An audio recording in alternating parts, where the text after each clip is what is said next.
Hello everyone, welcome to Chanakya code academy. మనకు APPSC ఎఫ్బిఓకి తక్కువ time ఉంది కాబట్టి ఎఫ్బిఓకి తక్కువ టైం ఉంది కాబట్టి ఈ టాప్ 10 ఇంపార్టెంట్ ఎస్ఏ టాపిక్స్లో ఫస్ట్ ఏదైతే ఎగ్జామ్లో రావడానికి ఎక్కువ ఛాన్సెస్ ఉందో అది చూద్దాము. టుడే వచ్చి ఆల్రెడీ నేను క్లైమేట్ చేంజ్ ఫ్యాక్టర్స్ కాంట్రిబ్యూటింగ్ గురించి చెప్పాను. ఇంకా population growth and environmental degradation గురించి కూడా ఆల్రెడీ మీకు ఎక్స్ప్లెయిన్ చేశాను. ఇంకా ఇవి రెండు ఇవాళ కాదండి, లాస్ట్లో టైం ఉన్నప్పుడు ఈ రెండు టాపిక్స్ అయితే చెప్తాను. ఎందుకంటే deforestation and its impact on climate change, forest conservation and sustainable development అనేవి క్లైమేట్ చేంజ్లోనే మనకు సబ్ టాపిక్స్గా ఆల్రెడీ ఎక్స్ప్లెయిన్ చేస్తున్నాను. కాబట్టి మీరు first climate change and factors కాంట్రిబ్యూటింగ్ని నీట్గా చదువుకొని తర్వాత వీటి గురించి బేసిక్గా ఒకసారి చూసుకోండి. లాస్ట్లో టైం ఉన్నప్పుడు నేను కూడా వీడియో చేసి పెడతాను. ఇవాళ టాపిక్ వచ్చి wild life protection in India laws and challenges. ఈ ఎస్ఏ గురించి చూద్దాము. చాలామంది మనకు కామెంట్స్లో అడుగుతున్నారు ఎన్ని వర్డ్స్లో రాయాలి లేకుంటే ఎన్ని పేజెస్ రాయాలి అని. ఒకటే గుర్తుపెట్టుకోండి, ఎన్ని పేజెస్ అనేది మనం చెప్పలేమండి, కానీ అది కంప్లీట్గా ఎగ్జామ్ పేపర్ని కరెక్ట్ చేసే వాడి బట్టి ఉంటుంది. కొందరు ఏం చేస్తారంటే పేపర్కి 2 to 3 మార్క్స్ వేస్తారు. ఇంకొందరు ఏం చేస్తారంటే పేపర్స్తో సంబంధం లేకుండా మీరు రాసిన మ్యాటర్ని చూస్తారు. మ్యాటర్ కానీ వర్తీగా ఉంటే దాని తగ్గట్టు మార్క్స్ వేస్తారు. కానీ ఒకటే గుర్తండి, 250 to 500 వర్డ్స్ మినిమం రాసేదానికి ట్రై చేయండి. మినిమం అంటే రెండిట్లో యావరేజ్గా ఒక 400 వర్డ్స్ మినిమం అండి. ఇది రాయడానికి ట్రై చేయండి. తర్వాత ఏంటంటే మనం రాసే మ్యాటర్ నీట్గా ప్రజెంట్ చేయాలి. తర్వాత మ్యాటర్ అనేది పేపర్స్ నింపడానికి రాయకుండా నీట్గా సబ్జెక్ట్ అనేది రాయండి. ఇంకా అంతే అండి. నేను ఆల్రెడీ టిప్స్ అండ్ ట్రిక్స్లో మిగతా అవన్నీ చెప్పేసి ఉన్నాను కాబట్టి ఆ వీడియో చూడని వాళ్ళు ఎవరైనా ఉంటే ఒకసారి చూడండి. ఫస్ట్ వీడియో ఉంటుంది మన ఎస్ఏ టాపిక్స్లో. ఇంకా మనము టాపిక్స్లోకి వెళ్ళిపోదాము.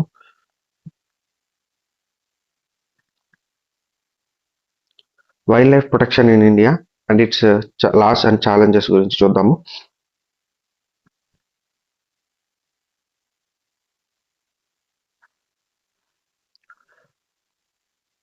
దీన్ని మనం తెలుగులో ఏమంటాము?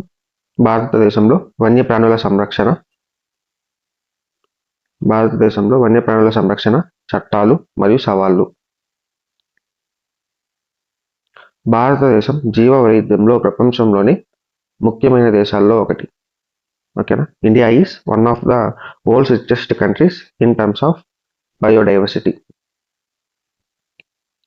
కాబట్టి మనకు అడవులు, నదులు, పర్వతాలు, తీర ప్రాంతాలు ఇవన్నీ కాకుండా ఇంకా ఏమున్నాయి మనకు? రకరకాల జంతువులు, పక్షులు, చాలా వెరైటీ ఆఫ్ మొక్కలకు మన భారతదేశం అనేది నివాసం అండి. వన్యప్రాణులను కాపాడడం అంటే కేవలం జంతువులను రక్షించడం మాత్రమే కాదు, గుర్తుపెట్టుకోండి, ప్రకృతి సమతుల్యతను నిలబెట్టడం కూడా. ఓకేనా? ప్రకృతి సమతుల్యను కూడా మనం నిలబెట్టాలన్నమాట. సమతుల్యం అంటే ఏంటండి? బ్యాలెన్స్. ప్రకృతి సమతుల్యతను అంటే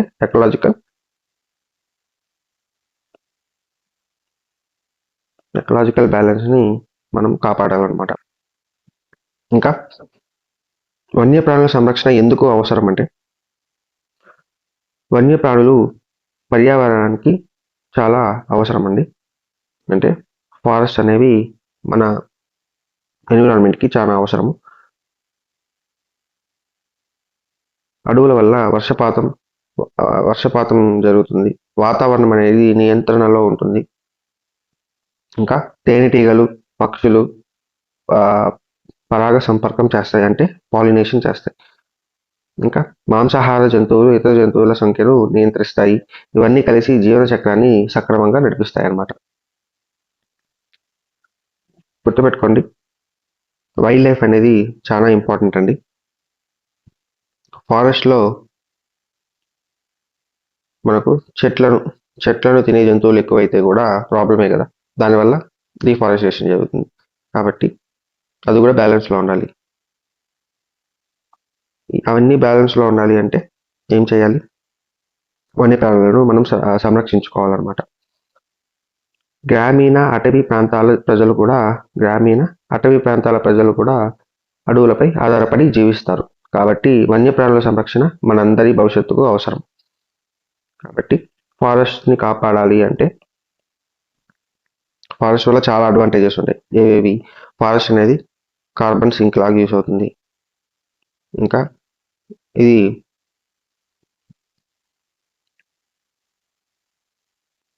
వైల్డ్ యానిమల్స్కి నివాసం కాబట్టి అది గుర్తుపెట్టుకోవాలి. క్లైమేట్ చేంజ్ రాకుండా ఉండాలంటే కూడా మనకు ఫారెస్ట్ అవసరం అన్నమాట. ఫారెస్ట్ వల్ల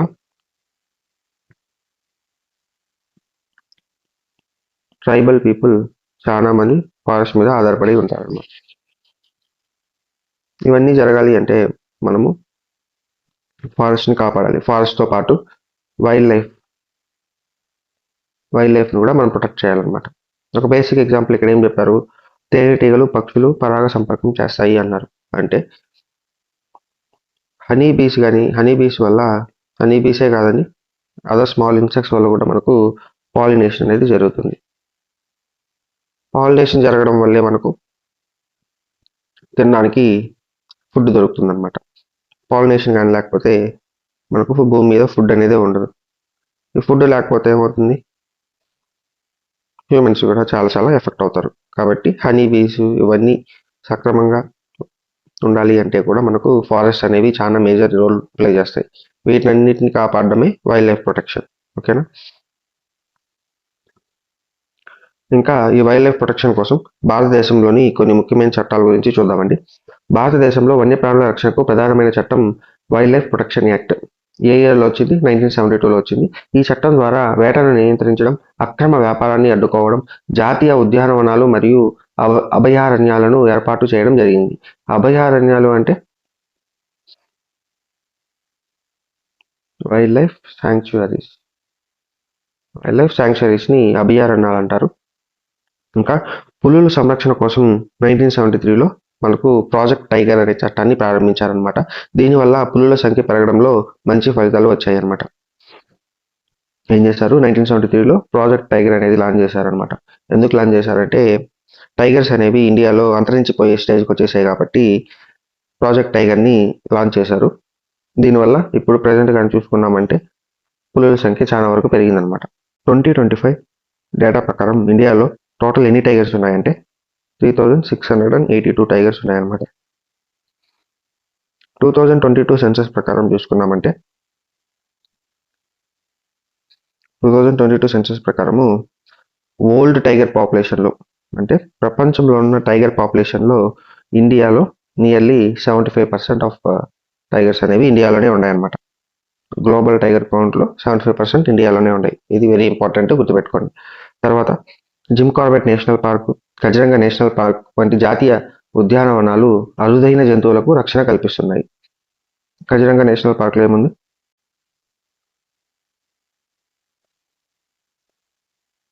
వన్ హార్న్ రైనో ఉందన్నమాట. రైనోస్ ఇవన్నీ ఉన్నాయి, గుర్తుపెట్టుకోండి. ప్రభుత్వంతో పాటు WWF ఇండియా ఇది ఒక ప్రైవేట్ సంస్థ. ఇలాంటి సంస్థలు కూడా ముందుకొచ్చి ఈ అడవులని కాపాడడంలో మేజర్ రోల్ పాటిస్తున్నాయి అన్నమాట. ఓకేనా? వెరీ ఇంపార్టెంట్ అండి. ఇది మనకు ఈ project tiger, wild life protection act ఇవన్నీ ఏ ఇయర్లో వచ్చాయి, ఏ ఇయర్లో ఇండియా గవర్నమెంట్ ఇంట్రడ్యూస్ చేసింది అని చాలాసార్లు మనకు బిట్స్ అనేవి అడిగాడు. కాబట్టి మనకి ఇది మెయిన్స్ పాయింట్ ఆఫ్ వ్యూలో కూడా ఇంపార్టెంట్, గుర్తుపెట్టుకోండి. ఈ యాక్ట్స్ అనేవి ఒకసారి చూసుకోండి. తర్వాత సాధించిన ముఖ్య విజయాలు. భారతదేశంలో పులుల సంఖ్య గత కొన్ని సంవత్సరాల్లో పెరిగింది. ఓకేనా? ఇంతకుముందు చెప్పాను ఎంత పాపులేషన్, 3682. అస్సాంలో ఒక కొమ్ము ఖడ్గమృగం రైనో సంరక్షణలో మంచి పురోగతి కనిపిస్తోంది. కొన్ని అడవులు తడిబూసలు తిరిగి పునరుద్ధరించబడుతున్నాయి. ఇది తడి బయలు అండి, తప్పుగా టైప్ అయింది. తడి బయలు అంటే వెట్లాండ్స్, అంటే అడవులు, వెట్లాండ్స్ ఇవన్నీ మళ్ళీ తిరిగి నార్మల్ స్టేజ్కి వస్తున్నాయి ఈ ప్రొటెక్షన్ యాక్ట్స్ వల్ల. ఇంకా ప్రజలు భాగస్వామ్యంతో జరిగే సంరక్షణ కార్యక్రమాలు కూడా మంచి ఫలితాలు ఇస్తున్నాయి. ఓకేనా? ఏదైనా గుర్తుపెట్టుకోండి, గవర్నమెంట్ యాక్ట్స్ తీసుకొస్తుంది కానీ ఆ యాక్ట్స్ గవర్నమెంట్ తీసుకునే యాక్ట్స్ అయినా లాస్ అయినా సక్సెస్ అవ్వాలంటే మేజర్ కాంట్రిబ్యూటర్ ఎవరండి? పీపుల్. వీళ్ళు కాంట్రిబ్యూట్ చేయకపోతే ఏ గవర్నమెంట్ సక్సెస్ కాదు, ఏ యాక్ట్ సక్సెస్ కాదు. ఇది చాలా ఇంపార్టెంట్, గుర్తుపెట్టుకోండి.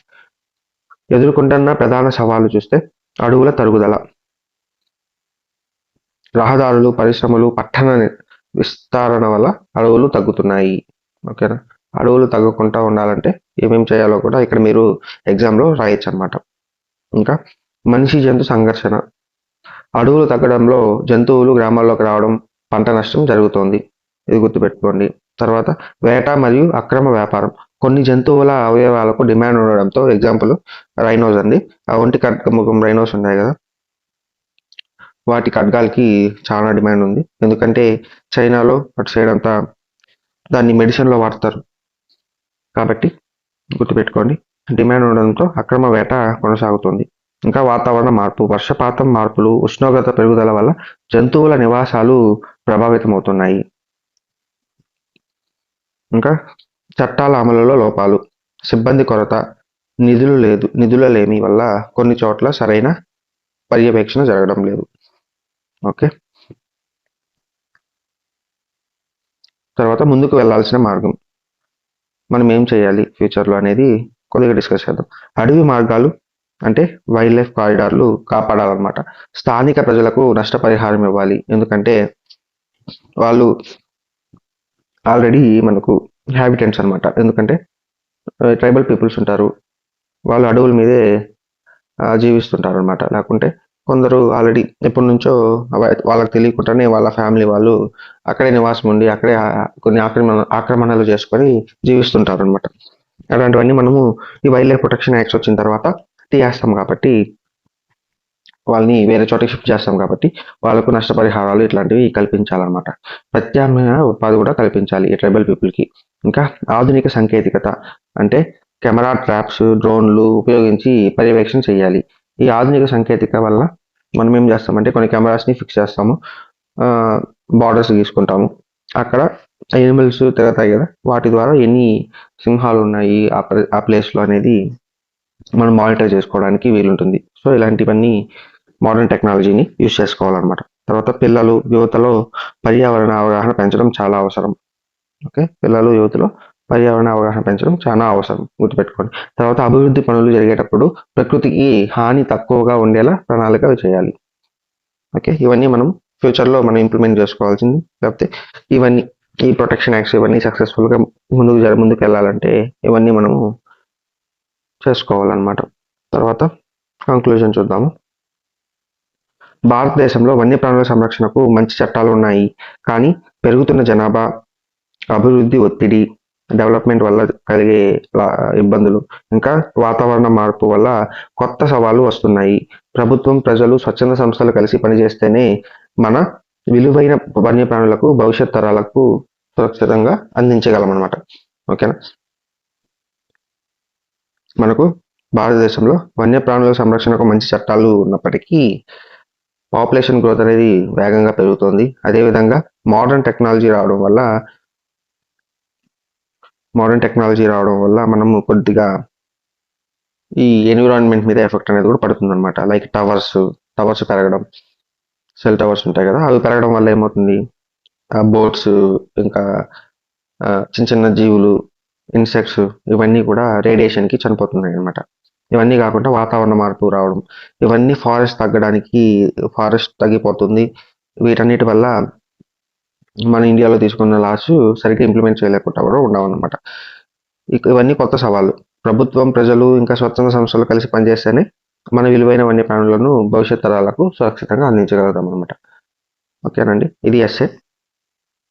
ఇంకా రేపు లేకుంటే ఈరోజు ఇంకో డైలీ 2 వీడియోస్ చేయడానికి కూడా నేను ట్రై చేస్తానండి. ఈ రోజు నుంచి మీకు, ఈరోజు డేట్ 5th కాబట్టి 7th ఈవినింగ్ కల్లా మ్యాక్సిమం ఇంకో 4 to 5 వీడియోస్ చేయడానికి ట్రై చేస్తాను.